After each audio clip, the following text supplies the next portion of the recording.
ដោយមើលឃើញពីធនធាននិងសមត្ថភាពរបស់មន្ត្រីជំនាញស៊ីម៉ាក់និងផ្អែកទៅលើទស្សនវិស័យដ៏វែងឆ្ងាយនេះ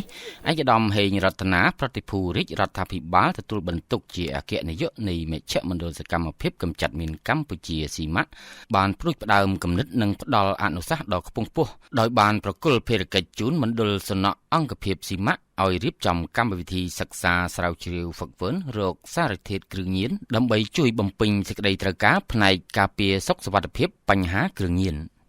បន្ទាប់ពីសង្គ្រាមរ៉ាំរ៉ៃជាង3ទសវត្សរ៍នៅកម្ពុជាបានបិទបញ្ចប់ពលគឺនៅថ្ងៃទី29ខែធ្នូឆ្នាំ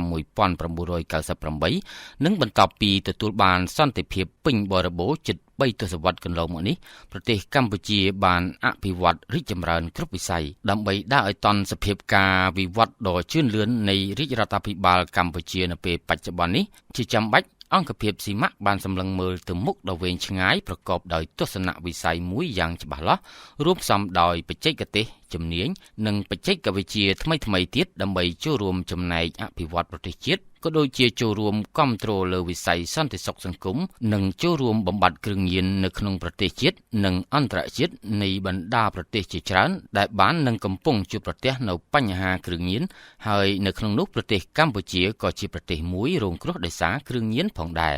សំណក់ចាប់ផ្ដើមមានវត្តមានបម្រើក្នុងវិស័យមីនដំបូងនៅឆ្នាំ1996ក្រោមជំនួយកងទ័ពប្រទេសស៊ុយអែតក្រោយឆ្នាំ2002កងទ័ពស៊ុយអែតបានផ្ទេរឲ្យកម្ពុជាទទួលផ្គត់ផ្គង់និងបង្កាត់ពូជដោយខ្លួនឯងរហូតមកនៅមណ្ឌលសំណក់ស៊ីម៉ាក់ខេត្តកំពង់ឆ្នាំងសំណក់អង្គភាពស៊ីម៉ាក់នេះចាប់ផ្ដើមនៅក្នុងឆ្នាំ1996ដោយកងទ័ពស៊ុយអែតផ្ដល់ជំនួយអញ្ចឹងហើយយើងក៏បានចាប់ផ្ដើមធ្វើការបង្កាត់ពូជបច្ចុប្បន្ននេះមានសំណក់មួយចំនួនបានចេញទៅអឺរ៉ុបយើងបាន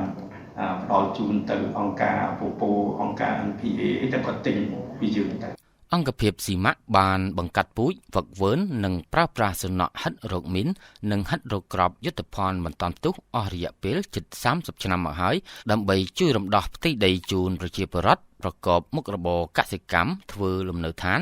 និងអភិវឌ្ឍដោយសុវត្ថិភាពជាពិសេសក៏មានក្រុមសំណក់អន្តរាគមន៍គាំទ្រផ្នែកសន្តិសុខសម្រាប់ថ្នាក់ដឹកនាំជាតិទៀតផងរហូតមកដល់ពេលនេះសមត្ថភាពរបស់សំណក់នៅអង្គភាពស៊ីម៉ាក់បានល្បីល្បាញនិងទទួលស្គាល់លើឆាកអន្តរជាតិដើម្បីជួយដល់វិស័យសន្តិសុខសង្គមទៀតផងដោយមើលឃើញពីធនធាននិងសមត្ថភាពរបស់មន្ត្រីជំនាញអង្គភាពស៊ីម៉ាក់និងផ្អែកទៅលើទស្សនវិស័យដ៏វែងឆ្ងាយនេះឯកឧត្តមហេងរតនាប្រតិភូរាជរដ្ឋាភិបាលទទួលបន្ទុកជាអគ្គនាយកស៊ីម៉ាក់បានផ្ដួចផ្ដើមគំនិតនិងផ្ដល់អនុសាសន៍ដ៏ខ្ពង់ខ្ពស់ដោយបានប្រគល់ភារកិច្ចជូនមណ្ឌលសំណក់អង្គភាពស៊ីម៉ាក់ឲ្យរៀបចំកម្មវិធីសិក្សាស្រាវជ្រាវហ្វឹកហ្វឺនរកសារធាតុគ្រឿងញៀនដើម្បីជួយបំពេញបន្ថែមនៅតម្រូវការផ្នែកការពារសុខសុវត្ថិភាពពីបញ្ហាគ្រឿងញៀនការស្វែងរកទីតាំងផលិតការចរាចរណ៍ការប្រើប្រាស់ជាយូរឆ្នាំមកហើយនិងលុបបំបាត់ឲ្យខាងតែបាននៅគ្រឿងញៀនគ្រប់ប្រភេទក្នុងសង្គមជាតិឲ្យបានជាអតិបរមាស្របទៅតាមការដាក់ចេញនៅវិធានការដ៏ម៉ឺងម៉ាត់ក្នុងការប្រយុទ្ធប្រឆាំងគ្រឿងញៀនខុសច្បាប់នៅតាមក្រសួងស្ថាប័ននិងរដ្ឋបាលថ្នាក់ក្រោមជាតិរបស់សម្ដេចមហាបវរធិបតីហ៊ុនម៉ាណែតនាយករដ្ឋមន្ត្រីនៃប្រជាណាចក្រកម្ពុជាក៏ដូចជាជួយសហការគាំពៀដល់បណ្ដាប្រទេសនានាដែលមានផលប៉ះពាល់ជាសកលផងដែរបច្ចុប្បន្ននេះវិទ្យាស្ថានបច្ចេកទេសសកម្មភាពកម្ចាត់មីនរួមជាមួយនឹងមណ្ឌលសំណក់នៃអង្គភាពស៊ីម៉ាក់បាននឹងកំពុងបន្តហ្វឹកហ្វឺន